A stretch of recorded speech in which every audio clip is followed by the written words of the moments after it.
हरियाणा के मुख्यमंत्री मनोहर लाल खट्टर ने कहा है कि गत 31 जुलाई को जो घटनाक्रम घटा था, उससे कोई भी व्यक्ति उसकी निंदा किए बिना नहीं रह सकता है। वह बहुत ही निंदनीय बात हुई थी, नहीं होनी चाहिए थी। फिर भी अगर कोई इस प्रकार की घटना हो जाती है, तो उस समय प्रशासन का एक दायित्व होता है। सरकार के नाते हमारा भी दायित्व है कि चीज़ों को कैसे सामान्य जल्दी से जल्दी किया जाए। पूरे पर्यटन करने के बाद 2.5 महीने बाद मैं कह सकता हूँ कि स्थिति अब सामान्य हो गई है। देखिए, जहाँ भी कहीं हर वर्ग के लोगों को मेरा स्वभाव है, चाहे बच्चे मिल जाएँ, चाहे बुज़ुर्ग मिलें, पुरुष मिलें, नौजवान मिलें, महिलाएँ मिलें, बुज़ुर्ग मिलें, मैं उनसे समय-समय बातचीत करता रहता हूँ। ख़ास करके भी जनसंवाद के कार्यक्रमों में तो हमने हर वर्ग से बातचीत की है। यहाँ तक कि जिस दिन जहाँ मैं जाता हूँ, वहाँ उस गाँव में जितने लोगों के जन्मदिन हैं, मैं उनको भी कई बार बुला लेता हूँ, उनको भी बधाई देता हूँ। तो समाज के साथ हमारा जो लाइव इंटरेक्शन है, उसका एक पार्ट है। तो ये बच्चे खेलते हुए दिख गए, मिल गए, उनसे जाके मिल लिए। मैं तो हर शनिवार को शाम को 5 बजे से 6 बजे तक जी। और ये कार्यक्रम करता हूँ। आज चूँकि एक बड़ी परीक्षा चल रही है सीईटी की, इसलिए आज का कार्यक्रम 2 दिन के लिए पोस्टपोन किया है। ये कार्यक्रम मंगलवार को होगा। के माध्यम से वो कर रहे थे। हमने कहा अगर नेशनल हाईवे बनाता है ठीक है, नहीं तो पीडब्ल्यूडी उसको बनाएगी। सर, सर जो ये बड़कली क्षेत्र से अलवर। सर, ये जो क्षेत्र है ना, यहाँ कोई विकास रैली 9 साल में नहीं हुई। अब पढ़ लेना, देख लेना। रैली नहीं हुई। कोई विकास रैली नहीं हुई, कोई भी। चलिए, चलिए मैं आप बता रहा हूँ सर, आपकी मैं लिख के अगर दे रहा हूँ यहाँ, आपकी लगी जान ना अरे क्षेत्र में। ठीक है, आपकी जानकारी मिल गई, जी, कोशिश करेंगे कि यहाँ करेंगे कुछ। जी, जी। बड़कली से होडल 4 लेन और नूह से राजस्थान 4 लेन अब तक काफी पुरानी मांग है। नहीं वो है और उसका टेंडर भी हो गया बल्कि ये जो अलवर वाली रोड है बीच में तो काफ़ी जगह 4 लेन हो गई है, जो बची हुई है उसको भी जल्दी सर बनाएँगे। नगीना पुराना उपमंडल भी नहीं बन पाया। कि ये जो राजनीतिक जो इकाइयाँ हैं, प्रशासनिक इकाइयाँ, इसके लिए कमेटी बनाई हुई है, वो कमेटी जब भी अप्रूव करती है, उसके बाद उसको करते हैं। हम एक एक तरफ हो जाए उसकी नहीं। पैरामीटर पूरे। नहीं पैरामीटर भी कई बार नहीं होते हैं।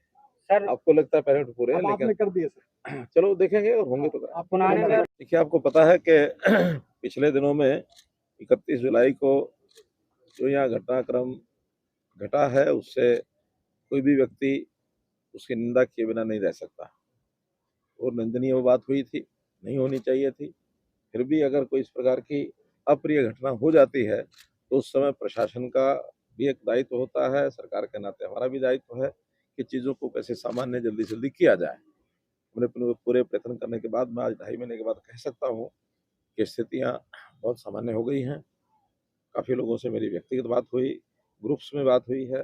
जैसा आपने बताया कि आज भी 6 कार्यक्रम हुए, उसमें भले ही एक सरकारी कार्यक्रम था प्रातःकाल पुलिस स्मृति दिवस का, सारे देश भर में 21 अक्टूबर को पुलिस स्मृति दिवस मनाया जाता है और देश भर में चाहे पुलिस हो अथवा अन्य पुलिस बल जो होते हैं, उनके जो नौजवान शहीद हो जाते हैं, उनको श्रद्धांजलि दी जाती है। तो उस कार्यक्रम में मैं शामिल हुआ और फिर जो भी शहीद हुए हैं एक परिवार शक्ति सिंह नहीं, जो अपना तेजपाल, कल उनके यहाँ भी संगेल जाना हो गया था, उनके परिवार को सांत्वना दी।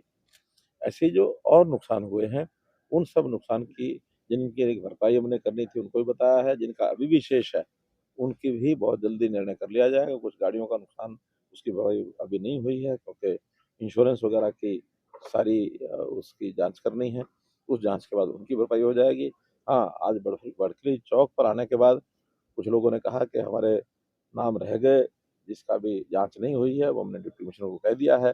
कुछ 4-5 नाम और बता रहे हैं, उनकी भी जाँच करने के बाद जो नुकसान हुआ है, उनको सबको देंगे और कल सायंकाल जैसा मैंने पीस कमेटी की मीटिंग ली, वहाँ भी दोनों समाजों के मुखिया जो प्रमुख लोग थे, उनसे सबसे बातचीत हुई। सबने यह विश्वास दिलाया कि हम यहाँ एक शांतिप्रिय माहौल बनाने के लिए हर संभव प्रयत्न करेंगे और आज माहौल अच्छा भी है और कोई ये घटना हुई है तो उसको भुलाना ही बेहतर है।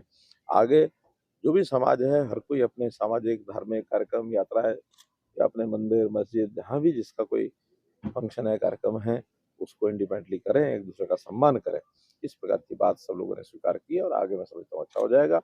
जहाँ तक इस इलाके में कुछ डिमांड्स थी, विकास की बातें थी, जिसमें 3 विधानसभाओं के और कुल 18 गाँव की फिरनी मुख्य रूप से इसकी डिमांड मैंने स्वीकार की है। उसमें 12 से 15 करोड़ रुपए का खर्च आएगा, वो सब उनको दिया है।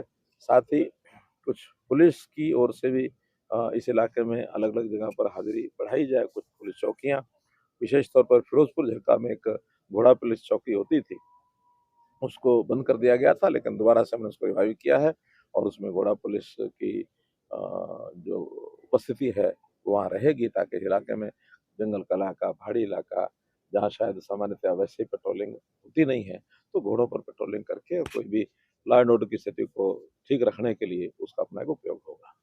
सम्राट वो विषय यहाँ का कोई ऐसा विषय भी नहीं है और ना उस पर मुझे कोई जाना है, क्योंकि एक सामाजिक तौर पर दो अलग-अलग वर्गों का ये विषय है, उसमें सरकार के नाते हम कुछ नहीं करेंगे। मेरा अपील दोनों समाजों से है, मिल बैठ करके और उसको हम लोग हल करें। हाईकोर्ट में ये विषय गया था, न केवल यहाँ बल्कि मध्य प्रदेश में भी, गुजरात, उत्तर प्रदेश, ऐसे स्थानों पर भी ये सारी घटनाएं हुई हैं। लेटेस्ट हरियाणा के हाईकोर्ट ने कहा कि एक कमेटी बनाई जाए। हरियाणा सरकार ने एक कमेटी बना दी है, जिसके अंदर कुछ इतिहासकार लोग रहेंगे, कुछ दोनों समाजों के प्रतिनिधि वो रहेंगे, कुछ अधिकारी रहेंगे। ऐसा मिल करके इसमें से कोई हल निकालें। हल निकाले बिना सामाजिक तनाव बढ़ता है, लेकिन इसका ना कोई राजनीति से संबंध है, ना कोई सरकार की इसमें कोई भूमिका है। कोर्ट्स के माध्यम से समाज की आपसी सूझबूझ से ये मामला हल होगा।